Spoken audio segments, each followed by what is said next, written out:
സഹോദരന്മാരെ, സഹോദരിമാരെ, പരിശുദ്ധമായ ഇസ്ലാം അല്ലാഹു സുബ്ഹാനഹു വ തആലയിൽ നിന്നും അവതീർണമായ മതമാണ്. ഈ മതത്തിന്റെ പ്രത്യേകത ഒന്നും കൂട്ടിച്ചേർക്കുകയോ ഒന്നും കുറക്കുകയോ വേണ്ടതില്ലാത്ത വിധം ഈ ദീനിനെ അല്ലാഹു സുബ്ഹാനഹു വ തആല അവസാന പ്രവാചകനായ മുഹമ്മദ് മുസ്തഫ നബി കരീം സല്ലല്ലാഹു അലൈഹി വസല്ലമയിലൂടെ പൂർത്തീകരിച്ചിട്ടുണ്ട് എന്നുള്ളതാണ്. വിശുദ്ധ ഖുർആനിൽ 5-ാം അധ്യായം സൂറത്തുൽ മാഇദയുടെ 3-ാമത്തെ വചനത്തിൽ അല്ലാഹു സുബ്ഹാനഹു വ തആല അറഫയിൽ ഒരുമിച്ച് കൂടിയ വിശ്വാസികളെ സാക്ഷി നിർത്തിക്കൊണ്ട് പ്രവാചകൻ സല്ലല്ലാഹു അലൈഹി വസല്ലമയോട് പ്രഖ്യാപിക്കാൻ പറഞ്ഞത് അൽയൗമ അക്മൽതു ലക്കും ദീനക്കും വഅത്മംതു അലൈക്കും നിഅമതി വറദീതു ലക്കുമുൽ ഇസ്ലാമ ദീന. ഇതാ ഇന്നേ ദിവസം ഹിജ്റ 9-ാം വർഷം ദുൽഹിജ്ജ മാസം 9-ാം തീയതി നിങ്ങൾക്ക് നിങ്ങളുടെ മതം ഇതാ പൂർത്തിയാക്കി തന്നിരിക്കുന്നു. ഇതിലേക്ക് ഇനിയൊന്നും കൂട്ടേണ്ടതില്ല, കുറയ്ക്കേണ്ടതില്ല. അല്ലാഹു സുബ്ഹാനഹു വ തആലയുടെ പ്രവാചകൻ സല്ലല്ലാഹു അലൈഹി വസല്ലമയോട് അല്ലാഹു കൽപ്പിക്കാൻ പറയുന്നു, എന്റെ അനുഗ്രഹം നാം നിങ്ങൾക്ക് പൂർത്തിയാക്കിയിരിക്കുന്നു. ഈ ദീനിനെ, ഇസ്ലാമിനെ നിങ്ങൾക്ക് മതമായി നാം തൃപ്തിപ്പെട്ട് നൽകിയിരിക്കുന്നു എന്ന് അല്ലാഹുവിന്റെ പ്രവാചകൻ സല്ലല്ലാഹു അലൈഹി വസല്ലമയോട് പ്രഖ്യാപിക്കപ്പെട്ടിട്ടുണ്ട്. ഈ ദീനിൽ മറ്റു മതങ്ങളിൽ നിന്ന് വ്യത്യസ്തമായി, അതല്ലെങ്കിൽ അന്നുവരെ പ്രവാചകൻ സല്ലല്ലാഹു അലൈഹി വസല്ലമ നിയുക്തനാകുന്നതുവരെ ആ നാട്ടിലുള്ള ആളുകൾ കൊണ്ടു നടന്നിരുന്ന പല തരത്തിലുള്ള വിശ്വാസ, സംസ്കാര, പ്രവർത്തന കാര്യങ്ങളെയൊക്കെ മാറ്റിമറിച്ചുകൊണ്ടാണ് പ്രവാചകൻ സല്ലല്ലാഹു അലൈഹി വസല്ലമ ആ നാടിനെ പരിഷ്കരിച്ചെടുത്തത്. അതിൽ ഏറ്റവും പ്രധാനപ്പെട്ട ഒരു കാര്യമായിരുന്നു സ്ത്രീകൾക്ക് അർഹിച്ച വിലയും നിലയും നൽകി എന്നുള്ളത്. നബി സല്ലല്ലാഹു അലൈഹി വസല്ലമ നിയുക്തനാകുന്ന ആ കാലഘട്ടം 7-ാം നൂറ്റാണ്ട് ചരിത്രം ഡാർക്ക് ഏജ് എന്നാണ് അതിനെ പറഞ്ഞത്. 6-ാം നൂറ്റാണ്ടിന്റെ അവസാനത്തിൽ പ്രവാചകന് പൂജാതനാവുകയും 7-ാം നൂറ്റാണ്ടിൽ ജീവിക്കുകയും ചെയ്ത പ്രവാചകനാണ്. ആ കാലഘട്ടത്തെ അറിയപ്പെട്ടത് ഇരുണ്ട യുഗം എന്നാണ്. അറബിയിൽ അതിനെ അൽ ജാഹിലിയ എന്നാണ് വിളിച്ചിരുന്നത്. അൽ ജാഹിലിയ എന്ന് പറഞ്ഞാൽ അജ്ഞാനകാലം എന്നാണ്. ഒരു ജ്ഞാനവുമില്ലാത്ത, അറിവില്ലാത്ത ആളുകൾ ഉണ്ടായിരുന്ന ഒരു നാട് എന്നാണ്. അല്ലാഹു സുബ്ഹാനഹു വ തആല ആ സമൂഹത്തെ, ആ കാലത്തെ അങ്ങനെ വിളിക്കാനുണ്ടായ കാരണം അവർക്ക് യാതൊരു അറിവും ഇല്ലാത്തത് കൊണ്ടല്ല. വിജ്ഞാനം വളരെയധികം നേടിയെടുത്ത ഒരാളുകളായിരുന്നു അവർ. സാഹിത്യത്തിൽ ഏറെ മുന്നിൽ നിന്ന ആളുകളായിരുന്നു അവർ. അറിയപ്പെട്ട കവികളും അറിയപ്പെട്ട പ്രഭാഷകന്മാരും എഴുത്തുകാരും ഒക്കെ അവരുടെ കാലത്ത് ജീവിച്ചിരുന്നു. അറബി സാഹിത്യം ഇന്നും ഏറ്റവും നല്ല ഒരു സമൂഹമായിക്കൊണ്ട്, സാഹിത്യത്തിന്റെ ഒരു കാലമായിക്കൊണ്ട് കാണുന്നത് ആ കാലഘട്ടത്തെ തന്നെ, ജാഹിലിയ്യ കാലത്തെ തന്നെയാണ്. അതേപോലെ തന്നെ ഒരുപാട് വിഷയങ്ങളിൽ ജീവികളെ കുറിച്ച്, ഒട്ടകത്തെ കുറിച്ച്, കുതിരകളെ കുറിച്ചുള്ള അറിവുകൾ അവർക്കുണ്ടായിരുന്നു. അതേപോലെ തന്നെ അവർക്ക് ഗോളങ്ങളെ കുറിച്ചുള്ള വിജ്ഞാനങ്ങൾ ഉണ്ടായിരുന്നു. ധാരാളക്കണക്കിന് അറിവുകൾ അവർക്കുണ്ടായിരുന്നു. പക്ഷേ ധർമ്മവും അധർമ്മവും വേർതിരിക്കുവാൻ അവർക്ക് സാധ്യമായിരുന്നില്ല. ആളുകൾക്ക് വില കൽപ്പിക്കുവാൻ അവർക്ക് കഴിഞ്ഞിരുന്നില്ല. സമൂഹത്തിലെ സ്ത്രീകൾക്ക് വില നൽകുവാൻ അവർക്ക് സാധ്യമായിരുന്നില്ല. അതൊക്കെ അവർക്ക് തോന്നിയതുപോലെ ആയിരുന്നു അവരുടെ അവസ്ഥാവിശേഷം.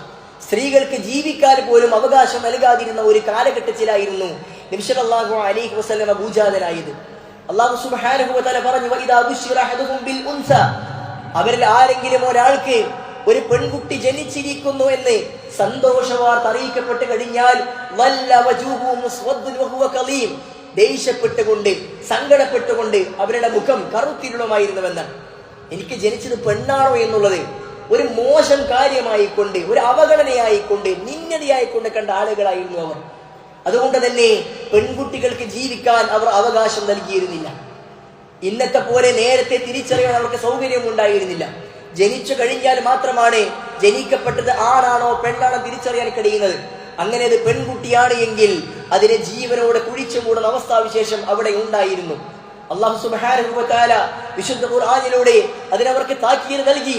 വഇദൽ മൗഊദതു സുഇലത് ബിഅയ്യി ദംബിൻ ഖുതിലത്, ഏതൊരു പാപത്തിന് വേണ്ടിയാണ് താൻ കുഴിച്ചു മൂടപ്പെട്ടത് എന്ന്, താൻ കൊല്ലപ്പെട്ടത് എന്ന്, ജീവനോടെ കുഴിച്ചു മൂടപ്പെട്ട ഓരോ പെൺകുട്ടിയും നാളെ പരലോകത്ത് ചോദിക്കുമെന്ന് ആ സമൂഹത്തെ അല്ലാഹു സുബ്ഹാനഹു വ തആല ഓർമ്മപ്പെടുത്തി. എന്ന് പറഞ്ഞാൽ പെൺകുട്ടികൾക്ക് തീരെ അവകാശം നൽകിയിരുന്നില്ല. അവർക്ക് അനന്തരാവകാശത്തിൽ അവകാശം ഉണ്ടായിരുന്നില്ല. ഒരു വ്യക്തി മരണപ്പെട്ട് കഴിഞ്ഞാൽ അവന്റെ ഭാര്യയാകട്ടെ, പെൺമക്കളാകട്ടെ, ഉമ്മയാകട്ടെ, അവർക്ക് അനന്തര സ്വത്തിൽ നിന്നും ഒന്നും നൽകിയിരുന്നില്ല. മാത്രവുമല്ല, ഒരു വ്യക്തി മരണപ്പെട്ടു കഴിഞ്ഞാൽ അവന്റെ ഭാര്യയെ അനന്തര സ്വത്തായിട്ടായിരുന്നു ആളുകൾ പരിഗണിച്ചിരുന്നത്. മറ്റുള്ള ആളുകൾ അവരെ അങ്ങ് ഏറ്റെടുക്കും, അവരെ അനന്തര സ്വത്തായി, അവർക്കുള്ള ഒട്ടകത്തെ പോലെ, അവർക്കുള്ള ആടിനെ പോലെ, അവർക്കുള്ള സ്വർണത്തെ പോലെ, ദീനാറിനെയും ദീർഘവിനെയും പോലെയായിരുന്നു അവർ പെണ്ണിനെ കണ്ടിരുന്നത് എന്ന്. എന്നാൽ ആ ഒരു നിലയിൽ നിന്നും പരിശുദ്ധമായ ഇസ്ലാം പെണ്ണിനെ, സ്ത്രീകൾക്ക് വളരെ വലിയ വില നൽകിയിട്ടുണ്ട്. സ്ത്രീകളെ ആദരിച്ചിട്ടുണ്ട്. അവർക്ക് അർഹമായ എല്ലാ വിലയും അവർക്ക് നൽകിയിട്ടുണ്ട്. വിശ്വാസികളോടൊപ്പം അല്ലാഹു സുബ്ഹാനഹു വ തആല അവരെ ചേർത്ത് പിടിച്ചിട്ടുണ്ട്. സ്ത്രീകൾക്ക് പ്രത്യേകമായി കൊണ്ട് അല്ലാഹു സുബ്ഹാനഹു വ തആല നന്മകളുടെ വിഷയങ്ങളെ അല്ലാഹു സ്ത്രീകളെ പേരെടുത്ത് വിളിച്ചത് ഖുർആനിൽ ഒരുപാട് സന്ദർഭങ്ങളിൽ നമുക്ക് കാണുവാൻ സാധ്യമാകും. ഞാൻ തുടക്കത്തിൽ ഓതി വെച്ച വിശുദ്ധ ഖുർആനിലെ സൂറത്തുൽ നിസായിലെ 124-ാമത്തെ വചനം അല്ലാഹു സുബ്ഹാനഹു വ തആല ജനങ്ങളെ ഓർമ്മപ്പെടുത്തുന്നത് വമയ്യ അമലി മിനസ് സാലിഹാത്ത്, സൽക്കർമ്മങ്ങൾ പ്രവർത്തിച്ച ആളുകൾ, മിൻ ദകരിൻ ഔ ഉൻസ, ആണാകട്ടെ പെണ്ണാകട്ടെ, നിങ്ങളിൽ ആരെങ്കിലും സൽക്കർമ്മം പ്രവർത്തിച്ചിട്ടുണ്ടെങ്കിൽ എങ്ങനെ, വഹുവ മുഅ്മിൻ, വിശ്വാസിയായിക്കൊണ്ട്, അല്ലാഹുവിൽ വിശ്വസിച്ച്, പ്രവാചകനെ ഉൾക്കൊണ്ട്, അന്ത്യദിനത്തെ വിശ്വസിച്ച് ഒരു മുഅ്മിനായിക്കൊണ്ട് സൽക്കർമ്മം ചെയ്യുന്ന ആണാകട്ടെ പെണ്ണാകട്ടെ, ഫഉലൈക യദ്ഖുലൂനൽ ജന്ന, അവർ സ്വർഗ്ഗത്തിലേക്ക് പ്രവേശിക്കുക തന്നെ ചെയ്യും എന്നാണ്. വലയുദ്ലമൂന നഖീറ, അവർ യാതൊരു നിലക്കുമുള്ള അക്രമം അവർക്ക് അവിടെ ഏൽക്കേണ്ടി വരില്ല എന്നാണ്. നിങ്ങൾ നോക്കൂ സഹോദരന്മാരെ, അല്ലാഹു സുബ്ഹാനഹു വ തആലക്ക് വമയ്യ അമലി മിനസ് സാലിഹാത്തി മിനൽ മുഅ്മിനീൻ എന്ന് പറഞ്ഞാൽ മതിയായിരുന്നു. വിശ്വാസിയായിക്കൊണ്ട് നിങ്ങളിൽ ആര് സൽക്കർമ്മം ചെയ്താലും എന്ന് അല്ലാഹുവിന് പറഞ്ഞാൽ മതിയായിരുന്നു. പക്ഷേ അല്ലാഹു പ്രത്യേകം ആണാകട്ടെ പെണ്ണാകട്ടെ, മിൻ ദകരിൻ ഔ ഉൻസ എന്ന് അല്ലാഹു സുബ്ഹാനഹു വ തആല എടുത്തു പറഞ്ഞത് എന്തുകൊണ്ടാണ്? പെണ്ണിന് പ്രത്യേകം സ്ഥാനം കൊടുക്കുകയാണ്. ഒരു പെണ്ണ് എന്തെങ്കിലും ചെയ്താൽ അതിനവൾക്ക് കൂലിയില്ല എന്ന്, അത് പരിഗണിക്കപ്പെടില്ല എന്ന് ആളുകൾ ധരിച്ചു വെച്ചിരുന്നു. പക്ഷെ അല്ല, പെണ്ണ് ചെയ്താൽ അതിന് ഏറ്റവും ഉന്നതമായ പ്രതിഫലം ലഭിക്കുമെന്ന് അല്ലാഹു പഠിപ്പിക്കുകയാണ്. സൂറത്തുൻ നഹ്ലിന്റെ 97-ാമത്തെ വചനത്തിൽ സമാനമായി നമുക്ക് വീണ്ടും കാണാം, മൻ അമില സാലിഹൻ മിൻ ദകരിൻ ഔ ഉൻസ വഹുവ മുഅ്മിൻ, ആരെങ്കിലും നിങ്ങളുടെ കൂട്ടത്തിൽ വിശ്വാസിയായിക്കൊണ്ട് ആണാകട്ടെ പെണ്ണാകട്ടെ സൽക്കർമ്മം പ്രവർത്തിച്ചിട്ടുണ്ടെങ്കിൽ ഫലനുഹയ്യന്നഹു ഹയാതൻ ത്വയ്യിബ, അവർക്ക് ഏറ്റവും ത്വയ്യിബായ പവിത്രമായ ഒരു ജീവിതം നാം അവർക്ക് നൽകുമെന്ന് അല്ലാഹു സുബ്ഹാനഹു വ തആല പഠിപ്പിക്കുന്നു. വലനുഖ്രിജന്നഹും, അല്ലാഹു സുബ്ഹാനഹു വ തആല പഠിപ്പിക്കുന്നു, വലനുജ്സിയന്നഹും അജ്റഹും ബിഅഹ്സനി മാ കാനൂ യഅമലൂൻ, അവർ ചെയ്ത പ്രവർത്തനങ്ങൾക്ക് അവർ ഇപ്പോൾ ചെയ്തതിനേക്കാൾ അളവ് കൂട്ടിക്കൊണ്ട് അവർക്ക് നാം പ്രതിഫലം പരലോകത്ത് നൽകുമെന്ന് അല്ലാഹു സുബ്ഹാനഹു വ തആല പറയുന്നു. നിങ്ങൾ നോക്കൂ സഹോദരിമാരെ, പെണ്ണിനെ അല്ലാഹു സുബ്ഹാനഹു വ തആല പ്രത്യേകം എടുത്തു പറയുകയാണ്. സൂറത്തുൽ ഗാഫിറിന്റെ 40-ാം വചനം വീണ്ടും പറഞ്ഞു, വമൻ അമില സാലിഹൻ മിൻ ദകരിൻ ഔ ഉൻസ വഹുവ മുഅ്മിൻ ഫഉലൈക യദ്ഖുലൂനൽ ജന്ന യുർസഖൂന ഫീഹാ ബിഗൈരി ഹിസാബ്, അവർ സ്വർഗ്ഗത്തിൽ പ്രവേശിക്കും, മാത്രവുമല്ല കണക്കില്ലാത്ത രൂപത്തിൽ അവർക്ക് വലിയ പ്രതിഫലങ്ങൾ അല്ലാഹു സുബ്ഹാനഹു വ തആല പരലോകത്ത് നൽകുമെന്ന് അല്ലാഹു പഠിപ്പിക്കുന്നു. അവർ ചെയ്ത ഒരു പ്രവൃത്തിയും അവിടെ നഷ്ടപ്പെടുകയില്ല. സൂറത്ത് തഹ്രീമിന്റെ സൂറത്തു ആലി ഇംറാന്റെ 195-ാം വചനത്തിൽ അല്ലാഹു അതും പഠിപ്പിച്ചു, ഇൻ അന്നി ലാ ഉളിയു അമല ആമിലിൻ മിൻകും മിൻ ദകരിൻ ഔ ഉൻസ, നിങ്ങളിൽ ആണാകട്ടെ പെണ്ണാകട്ടെ അവർ ചെയ്ത പ്രവർത്തനങ്ങൾ ഒന്നും നാം നഷ്ടപ്പെടുത്തുകയില്ല എന്ന്. പുരുഷന്മാർക്ക് മാത്രം എന്ന ഒരു കാര്യം ഇസ്ലാമിലില്ല. പ്രവർത്തനം ചെയ്യുന്നത്, സൽക്കർമ്മം ചെയ്യുന്നത് ആണാകട്ടെ പെണ്ണാകട്ടെ അവർക്ക് അർഹിച്ച പ്രതിഫലം അവരുടെ നീയത്തനുസരിച്ചുകൊണ്ട്, അവരുടെ വിശ്വാസം പരിഗണിച്ചുകൊണ്ട്, അവർ പ്രവർത്തിച്ചതിന്റെ തോതനുസരിച്ചുകൊണ്ട് അല്ലാഹു സുബ്ഹാനഹു വ തആല നൽകുമെന്ന് വിശ്വാസിനികളായ സ്ത്രീകളെ അല്ലാഹു സുബ്ഹാനഹു വ തആല തെര്യപ്പെടുത്തുന്നു. എന്ന് പറഞ്ഞാൽ സഹോദരന്മാരെ, സ്ത്രീകൾക്ക് വലിയ നിലയും വിലയും ഈ മതം നൽകിയിട്ടുണ്ട് എന്നർത്ഥം. നിങ്ങൾ നോക്കൂ, കല്യാണത്തിന്റെ വിഷയത്തിൽ ചില ആളുകളൊക്കെ സമൂഹത്തിൽ പറയുന്നത് പെണ്ണിന് ഒരു വിലയും കൊടുക്കാത്ത മതമാണ് ഇസ്ലാം എന്നാണ്. വലിയ തെറ്റിദ്ധാരണയാണത്. പെണ്ണിനെ ഏറ്റവും വലിയ സ്ഥാനവും മാനവും നൽകിയ മതമാണ് ഇസ്ലാം എന്ന് പറഞ്ഞാൽ വിവാഹത്തിൽ പെണ്ണിന് ഒരു സ്ഥാനവുമില്ല. ഒരു പെണ്ണിന്റെ കല്യാണം നടക്കുമ്പോൾ ആ പെണ്ണിനെ സ്റ്റേജിലേക്കൊന്ന് കയറ്റിയിരുത്താൻ പോലും വിലക്കുന്ന മതമാണ് ഇസ്ലാം എന്ന് പറഞ്ഞ് ചില ആളുകളൊക്കെ അതിനെ ചെറുതാക്കി കാണാറുണ്ട്. ഇസ്ലാം എന്താണ് പഠിപ്പിക്കുന്നത്? വിവാഹത്തിന്റെ വേളയിൽ ആളുകൾ തടിച്ചുകൂടുന്നിടത്ത് ഒരു പെണ്ണിനെ സ്റ്റേജിലേക്ക് കയറ്റി നിർത്തേണ്ട ആവശ്യമില്ല. അത് ഇസ്ലാമികമല്ല, അത് അനിസ്ലാമികമാണ്. അങ്ങനെ ആരെങ്കിലും ചെയ്യുന്നുണ്ടെങ്കിൽ അത് ഇസ്ലാം വെറുത്ത കാര്യമാണ്. ഒരു പെണ്ണിനെ അണിയിച്ചൊരുക്കിക്കൊണ്ട് നാട്ടുകാർക്ക് മുഴുവൻ കാഴ്ച വസ്തുവായിക്കൊണ്ട് കല്യാണ പന്തലിൽ സ്റ്റേജിന്റെ മുകളിൽ കയറ്റി നിർത്തുവാൻ ഇസ്ലാം പഠിപ്പിക്കുന്നില്ല. ഒരു പെണ്ണ് വിവാഹം ചെയ്യപ്പെടുന്നത് അവരുടെ ഭർത്താവിന് വേണ്ടിയാണ്, അവരുടെ ഭർത്താവ് കാണാൻ വേണ്ടിയാണ്, അവരുടെ ഭർത്താവിനെ ആസ്വദിക്കാൻ വേണ്ടിയാണ്. അതല്ലാതെ നാട്ടുകാർക്ക് ആസ്വദിക്കാൻ വേണ്ടിയല്ല ഒരു പെണ്ണിനെ ഇസ്ലാം കല്യാണം കഴിച്ചു വിടുന്നത്. എന്നാൽ ഒരു വിവാഹം എന്ന് പറഞ്ഞാൽ ഒരു പെണ്ണ് ആഗ്രഹിക്കാതെ, ഒരു പെണ്ണ് ഇഷ്ടപ്പെടാതെ, പെണ്ണ് അനുവദിക്കാതെ ഇസ്ലാം വിവാഹം കഴിക്കാൻ പാടുണ്ടോ? പാടില്ല എന്ന് ഇസ്ലാം പഠിപ്പിക്കുന്നത്. പ്രവാചകൻ സല്ലല്ലാഹു അലൈഹി വസല്ലം പിതാക്കന്മാരോട് പറഞ്ഞത്, നിങ്ങളുടെ മക്കളെ നിങ്ങളുടെ സഹോദരിമാരെ നിങ്ങൾ വിവാഹം ചെയ്യിക്കുന്നുവെങ്കിൽ നിങ്ങൾ അവരുടെ അനുമതി വാങ്ങണം എന്നാണ്. അവരുടെ അനുമതിയോടുകൂടി മാത്രമേ അവർ വിവാഹം ചെയ്യുവാൻ പാടുള്ളൂ. അതേ വിവാഹം കഴിയാത്ത കന്യകമാരാണെങ്കിൽ അവരുടെ മൗനമാണ് സമ്മതം. അതല്ല വിവാഹം കഴിഞ്ഞ് വിധവകളാണ് എങ്കിൽ അവർക്ക് രണ്ടാം വിവാഹത്തിന്റെ സമയത്ത് അവർ തുറന്ന് എനിക്കിഷ്ടമാണെന്ന് തുറന്ന് പറഞ്ഞെങ്കിൽ മാത്രമേ വിവാഹം കഴിപ്പിക്കാൻ പാടുള്ളൂ എന്നാണ്. ഒരു ഉപ്പ പോയി കണ്ട് ഒരു കുട്ടിയെ, ഒരു ചെക്കനെ കണ്ട് അന്വേഷിച്ച് കാര്യങ്ങളൊക്കെ അറിഞ്ഞ് ഞാൻ നിനക്കൊരു ചെക്കനെ കണ്ടുവച്ചിട്ടുണ്ട്, പോയി തല വെച്ച് കൊടുത്തു കൊള്ളണം എന്ന് പറയാൻ ഇസ്ലാം പഠിപ്പിക്കുന്നില്ല. അങ്ങനെ ഒരു പിതാവ് ഒരു മകളെ വിവാഹം കഴിപ്പിച്ചിട്ടുണ്ടെങ്കിൽ, ആ മകൾക്ക് അത് ഇഷ്ടമില്ലാതെ നടന്നിട്ടുണ്ടെങ്കിൽ ആ ബന്ധം തന്നെ ശരിയാവുകയല്ലേ ഇസ്ലാം പഠിപ്പിക്കുന്നുണ്ട്.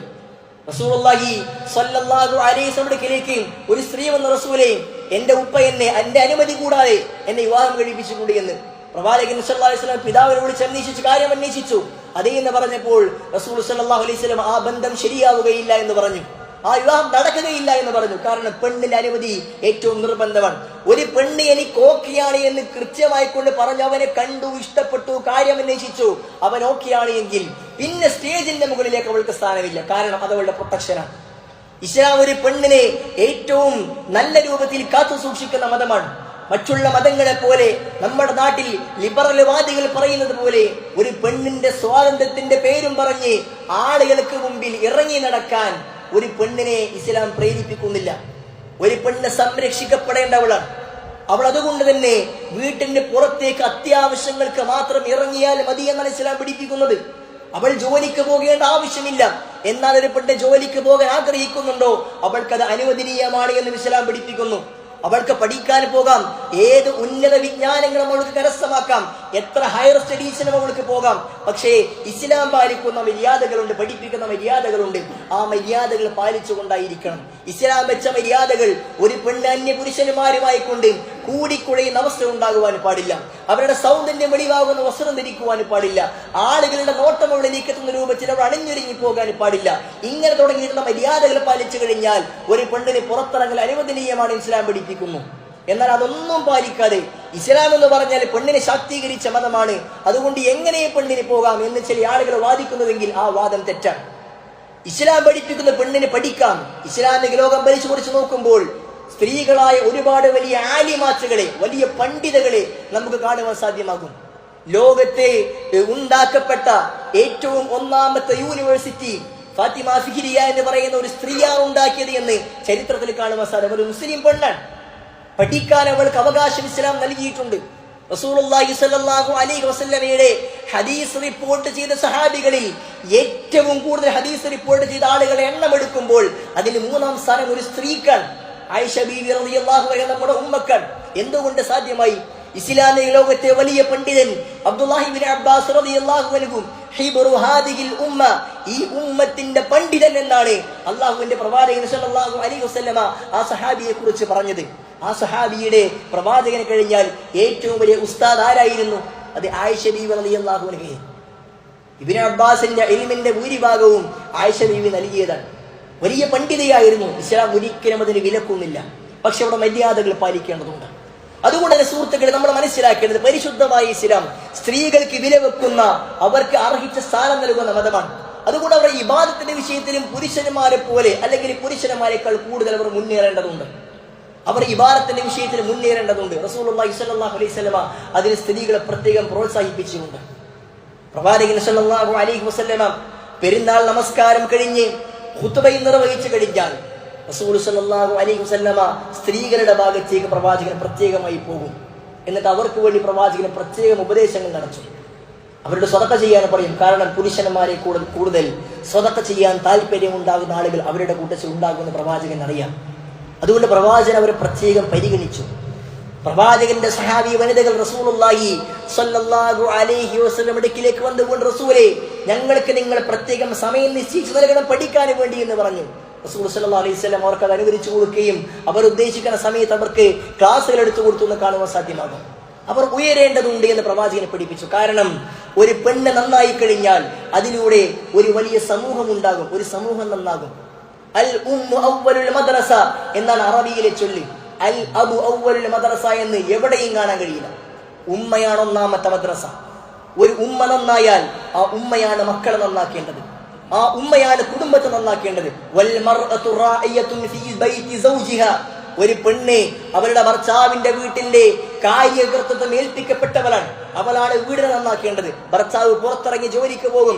വീടകങ്ങളിൽ കൂടുതൽ സമയം മക്കളുടെ കൂടെ ചെലവഴിക്കേണ്ടി വരുന്നത് സ്ത്രീകളാണ്. അവൾ നന്നായെങ്കിൽ മക്കൾ നന്നാകും, അവൾ മോശമായാൽ മക്കളും മോശമാകുമെന്നാണ്.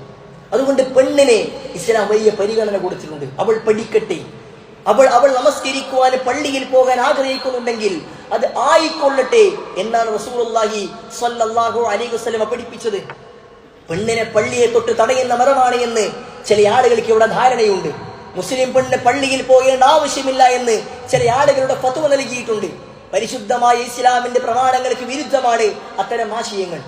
റസൂലുള്ളാഹി സ്വല്ലല്ലാഹു അലൈഹി വസല്ലം പറഞ്ഞത് സഹാബികളോട് പറഞ്ഞു, ലാ തംനഉ നിസാഅകുമുൽ മസാജിദ്, അല്ലയോ വിശ്വാസികളെ, പുരുഷന്മാരെ, നിങ്ങൾ നിങ്ങളുടെ സ്ത്രീകളെ, നിങ്ങളുടെ ഭാര്യമാർ, നിങ്ങളുടെ അധീനതയിലുള്ള നിങ്ങളുടെ പെൺമക്കൾ, നിങ്ങളുടെ സഹോദരിമാർ, അവർ നിങ്ങളോട് വീട്ടിലേക്ക് പള്ളിയിലേക്ക് പോകാൻ അനുമതി ചോദിച്ചാൽ ഫലാ തംനഉ, നിങ്ങൾ അവർ തടയുവാൻ പറഞ്ഞു. ഹദീസിൽ ഇദസ്തഅനത് ഇംറഅതു അഹദുക്കും, നിങ്ങളിൽ ഒരു പെണ്ണ് നിങ്ങൾക്ക് പള്ളിയിൽ പോകാൻ അനുമതി ചോദിച്ചാൽ നിങ്ങൾ ഫലാ യംനഅഹ, അവളെ തടയുവാൻ പാടില്ല എന്നാണ്. ഒരു പെണ്ണ് പള്ളിയിലേക്ക് പോകാൻ അനുമതി ചോദിച്ചിട്ട് നീ പോകണ്ട എന്നൊരാൾ പറഞ്ഞാൽ അവൻ അള്ളാഹുവിന്റെ കൽപ്പനയ്ക്ക് വിരുദ്ധമാണ് ചെയ്തത്. അവൻ അനുവദിക്കണമെന്നാണ് ഭർത്താക്കന്മാരോട് പറയുന്നത്, അനുവദിക്കണമെന്നാണ്. അവസരങ്ങൾ ശാന്തമാണെങ്കിൽ അവളെ അനുവദിക്കണമെന്നാണ് റസൂലുള്ളാഹി സ്വല്ലല്ലാഹു അലൈഹി വസല്ലം പഠിപ്പിച്ചത്.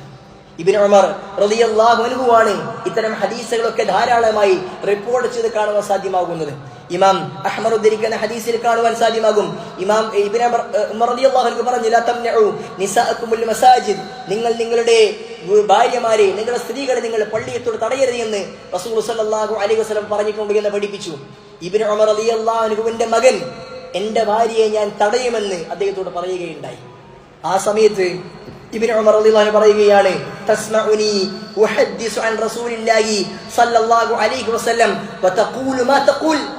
റസൂൽ സ്വല്ലല്ലാഹു അലൈഹി വസല്ലം ഒരു ഹദീസ് പറഞ്ഞപ്പോ, പ്രവാചകൻ അനുവദിക്കണമെന്ന് പറഞ്ഞപ്പോ എനിക്ക് കഴിയില്ല എന്ന് നീ പറയുകയോ എന്ന് സ്വന്തം മകനെ ശകാരിക്കുന്ന ഇബ്നു ഉമറിന്റെ ചരിത്രത്തിൽ കാണുവാൻ സാധ്യമാകും. സുഹൃത്തുക്കളെ, സ്ത്രീകൾക്ക് പള്ളിയിൽ പോകാം എന്നാണ് ഇസ്ലാം പഠിപ്പിക്കുന്നത്.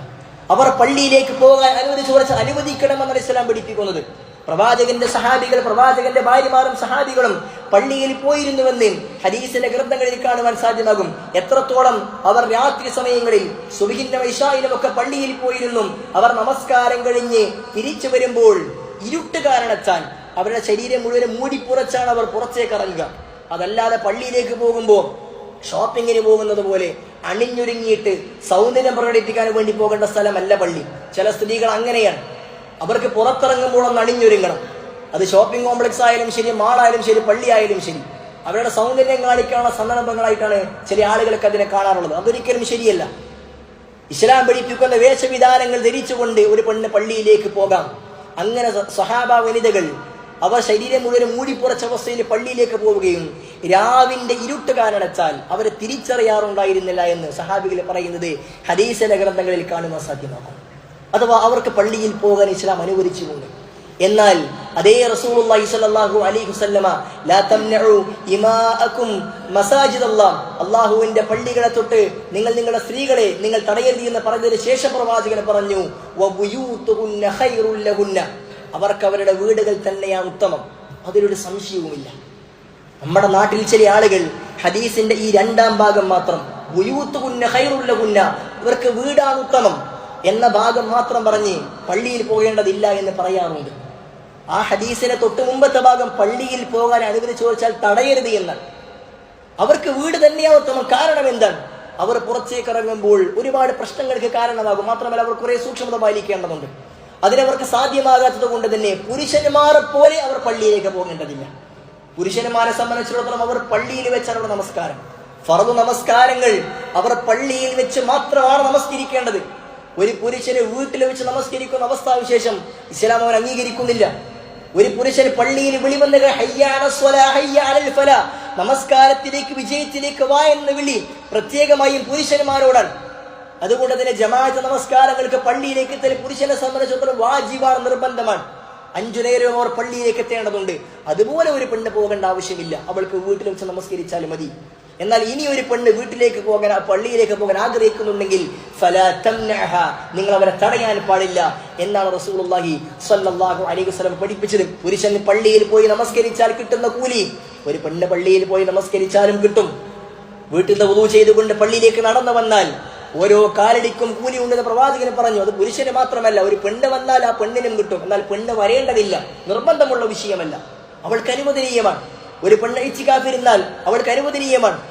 റസൂലുള്ളാഹി സ്വല്ലല്ലാഹു അലൈഹി വസല്ലമയുടെ സ്ത്രീകൾ പള്ളിയിലേക്ക് പോകാനുള്ള കൽപ്പനയും പ്രവാചകന്റെ കാലത്ത് സ്ത്രീകൾ പള്ളിയിലേക്ക് പോയതും ഹിജാബിന്റെ ആയത്തിറങ്ങുന്നതിന് മുമ്പാണ് എന്ന് ചില ആളുകൾ പറയാറുണ്ട്.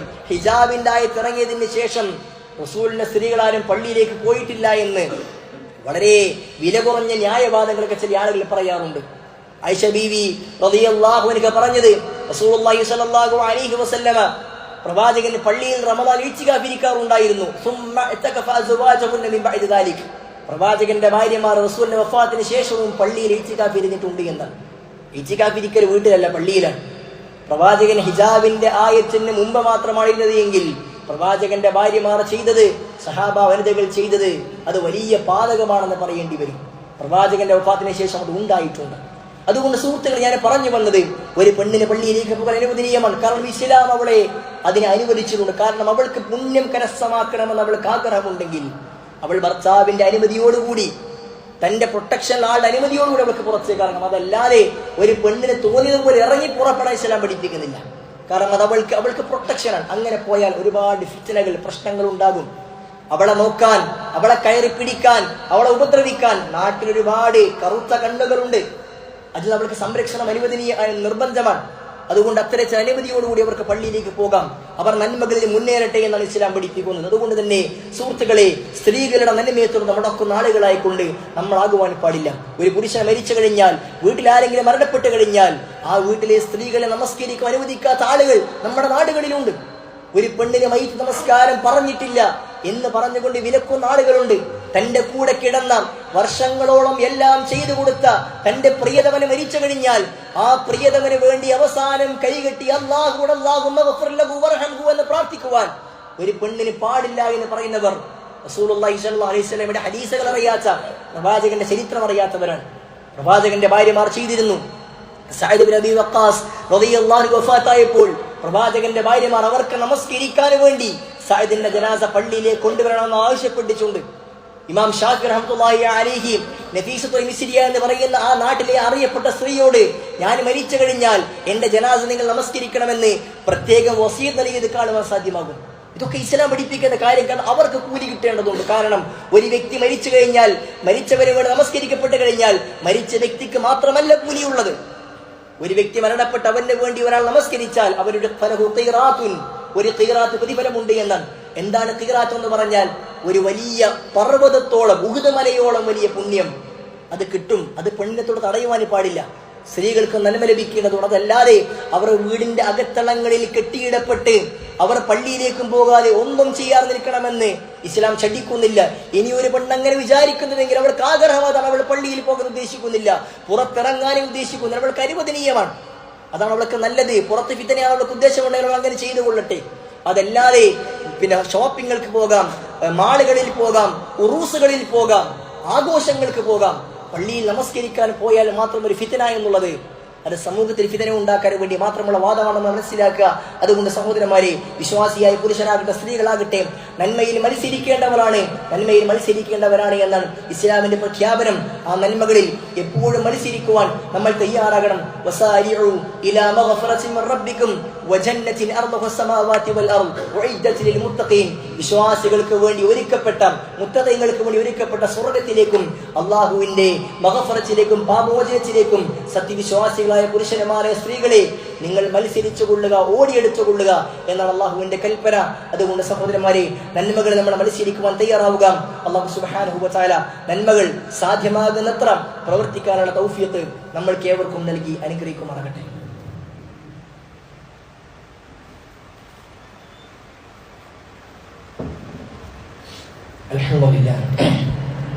അൽഹംദുലില്ലാഹി റബ്ബിൽ ആലമീൻ. اللهم صل وسلم وبارك على محمد وعلى ال محمد. അല്ലാഹു സുബ്ഹാനഹു വ തആലയെ സൂക്ഷിച്ചും ശ്രദ്ധിച്ചും ജീവിക്കണമെന്ന് ഒരിക്കൽ കൂടി ഓരോരുത്തരെയും ഉറപ്പുകയാണ് ഉപദേശിക്കുന്നത്. സഹോദരന്മാരെ, സഹോദരന്മാരെ, വിശ്വാസിയെ സംബന്ധിച്ചിടത്തോളം അവന്റെ ജീവിതം പരിപൂർണമായും അല്ലാഹു സുബ്ഹാനഹു വ തആലയെ അനുസരിക്കുന്ന രൂപത്തിൽ ആയിത്തീരേണ്ടതുണ്ട് എന്ന് നിർബന്ധമാണ്. ജീവിതത്തിന്റെ ഒരു മേഖലയിലും അള്ളാഹുവിനെ ധിക്കരിക്കുന്ന, ഇസ്ലാം ഹറാമാക്കിയ ഒരു കാര്യം ചെയ്യാൻ ഒരിക്കലും ഇസ്ലാം അനുവദിക്കുന്നേയില്ല. ഏതു സന്ദർഭത്തിലും അള്ളാഹുവിന്റെ കൽപ്പനകൾക്ക് വിധേയമായിരിക്കണം ഒരു വിശ്വാസം. അതിനപ്പുറത്തേക്ക് അള്ളാഹുവിന്റെ കൽപ്പനകൾക്ക് വിരുദ്ധമായി ഒരാളും ഒരു വിഷയത്തിലും ചെയ്യുവാനും വേണ്ടി പാടില്ല. സുഹൃത്തുക്കളെ, ഞാൻ പ്രത്യേകമായി സൂചിപ്പിക്കുന്നത്, ഇന്നലെ നമ്മുടെ നാടുകളിൽ ഒരു ഇലക്ഷൻ കഴിഞ്ഞു. ഇനി അടുത്ത ദിവസം അതിന്റെ റിസൾട്ട് പറഞ്ഞിരിക്കുകയാണ്. ഇത്തരം സന്ദർഭങ്ങളിൽ ഒരു വിശ്വാസിയെ സംബന്ധിച്ചിടത്തോളം അവർ ഇലക്ഷനിൽ പങ്കാളികളാകാൻ അനുവദനീയമാണ്. അത്തരം കാര്യങ്ങൾ ഒരുപക്ഷെ നിർബന്ധാവസ്ഥയിലേക്ക് അവർ എത്തിച്ചേരുമെന്നൊക്കെ പണ്ഡിതന്മാർ പഠിപ്പിച്ചു. അത്തരം കാര്യങ്ങൾക്ക് ഞാൻ പോകുന്നില്ല. മറിച്ച് ഇത്തരം സന്ദർഭങ്ങൾ ഉണ്ടാകുമ്പോൾ, ഒരു റിസൾട്ട് വന്നാൽ, ഒരു ഇലക്ഷന് വന്നാൽ, ഒരു പാർട്ടി വന്നാൽ, ഒരു വീട്ടിലെ ഒരു ഫംഗ്ഷൻ വന്നാൽ, കല്യാണം വന്നാൽ, ഇവിടെയൊക്കെ ഇസ്ലാമിന്റെ അധ്യാപനങ്ങൾ മാറ്റിവെക്കുന്ന അവസ്ഥ നമുക്ക് ഉണ്ടാകുവാൻ പാടില്ല. ആളുകളെ ബുദ്ധിമുട്ടിക്കുന്ന അവസ്ഥാവിശേഷം ഒരിക്കലും ഉണ്ടാകുവാൻ പാടില്ല. അന്യനെ കുറിച്ച് അപവാദം പറയുന്ന അവസ്ഥാവിശേഷം നമുക്ക് ഉണ്ടാകുവാൻ പാടില്ല. അന്യനെ സമൂഹത്തിൽ തേജോരം ചെയ്യുന്ന അവസ്ഥാവിശേഷം നമുക്ക് ഉണ്ടാകുവാൻ പാടില്ല. നമ്മളെ സംബന്ധിച്ചോ നമ്മൾ ഏതെങ്കിലും ഒരു പാർട്ടിയെ അനുകൂലിക്കുന്നവരാണ് എന്നുള്ളത് കൊണ്ട് മറ്റുള്ള ആളുകളെയൊക്കെ പരമാവധി താറടിച്ച് വടക്കാക്കുക എന്നൊരവസ്ഥ നമുക്ക് ഉണ്ടാകാൻ പാടില്ല. സന്തോഷമാകാം, ഏത് സന്ദർഭത്തിലും അനുവദിക്കപ്പെട്ട രൂപത്തിലാകാം, പക്ഷെ അതൊരിക്കലും അതിരുവിടാൻ പാടില്ല എന്ന് ഇസ്ലാം പഠിപ്പിക്കുന്നുണ്ട്. അള്ളാഹുവിന്റെ കൽപ്പന, അള്ളാഹു പഠിപ്പിച്ചത്, അല്ലയോ വിശ്വാസികളെ, യാ അയ്യുഹല്ലദീന ആമനൂ, അല്ലയോ വിശ്വാസികളെ, ഉദ്ഖുലൂ ഫിസ്സിൽമി കാഫ, നിങ്ങൾ ഇസ്ലാമിലേക്ക് പരിപൂർണമായി പ്രവേശിക്കണം. പരിപൂർണം എന്ന് പറഞ്ഞാൽ എന്താണ്? മൊത്തം. ചില സന്ദർഭങ്ങളിൽ ഇസ്ലാം മാറ്റി വെക്കാം, ചില സമയങ്ങളിൽ ഇസ്ലാം മാറ്റി വെക്കാം. നിങ്ങൾക്ക് കഴിയുന്ന സന്ദർഭത്തിൽ മാത്രം ഇസ്ലാം നിങ്ങൾ മുറുകെ പിടിച്ചാൽ മതി. പള്ളിയിൽ പോകുമ്പോൾ അല്ലെങ്കിൽ മറ്റു സന്ദർഭങ്ങളിൽ മാത്രം ഇസ്ലാം മതി. കല്യാണമാകുമ്പോൾ എങ്ങനെയുമാകാം, അല്ലെങ്കിൽ മറ്റു കാര്യങ്ങളും എങ്ങനെയുമാകാം എന്നല്ല. ഏത് സന്ദർഭത്തിലും ഒരു വിശ്വാസി സംബന്ധിച്ചിടത്തോളം ഇസ്ലാമിന്റെ അധ്യാപനങ്ങൾ അവൻ മുറുകെ പിടിക്കുന്നവനാകണം. അവന്റെ വസ്ത്രധാരണം അത് ഇസ്ലാമികമാകണം. അവൻ സമൂഹത്തിൽ നടക്കുമ്പോൾ ആണും പെണ്ണും കൂടിക്കൊള്ളുന്ന അവസ്ഥാവിശേഷം ഉണ്ടാകുവാൻ പാടില്ല. മത്സരിച്ചതൊരു പെണ്ണാണ്, അതുകൊണ്ട് ആ പെണ്ണിന് ആൾക്കാർക്കിടയിൽ എങ്ങനെ മറങ്ങി നടക്കാം എന്നല്ല, നമുക്കവരെ തോളിലേറ്റി നടക്കാമെന്നല്ല, അവരെ കൈപിടിച്ച് നടക്കാമെന്നല്ല. ഇസ്ലാം പഠിപ്പിച്ച അധ്യാപനങ്ങൾ, ഇസ്ലാം പഠിപ്പിച്ച വിധികളും വിലക്കുകളും എല്ലായിടത്തും പാലിക്കുവാൻ സുഹൃത്തുക്കളെ നമ്മൾക്ക് കഴിയേണ്ടതുണ്ട്. അങ്ങനെ ജീവിതത്തിന്റെ ആപാലചൂടം അടിമുതൽ മുടിവരെ ഇസ്ലാമിനെ മുറുകെ പിടിച്ച് ജീവിക്കുന്നുവെങ്കിൽ അവിടെയാണ് ഒരു വിശ്വാസിക്ക് വിജയിക്കുവാൻ സാധ്യമാകുക. അതല്ലാതെ നാളെ പരലോകത്തേക്ക് നമ്മൾ പോകുമ്പോൾ ഒരുപാട് നന്മകൾ ചെയ്ത് ഇത്തരം ഒരുപാട് പ്രവർത്തനങ്ങൾ കൊണ്ട് എല്ലാ നന്മകളും നഷ്ടപ്പെട്ടു പോകുന്ന അവരുടെ നന്മകളൊക്കെ ചിതറിയ ധൂളികൾ പോലെ ആക്കപ്പെടുന്ന ഹതഭാഗ്യരുടെ കൂട്ടത്തിൽ നമ്മൾ ഉൾപ്പെടാൻ പാടില്ല.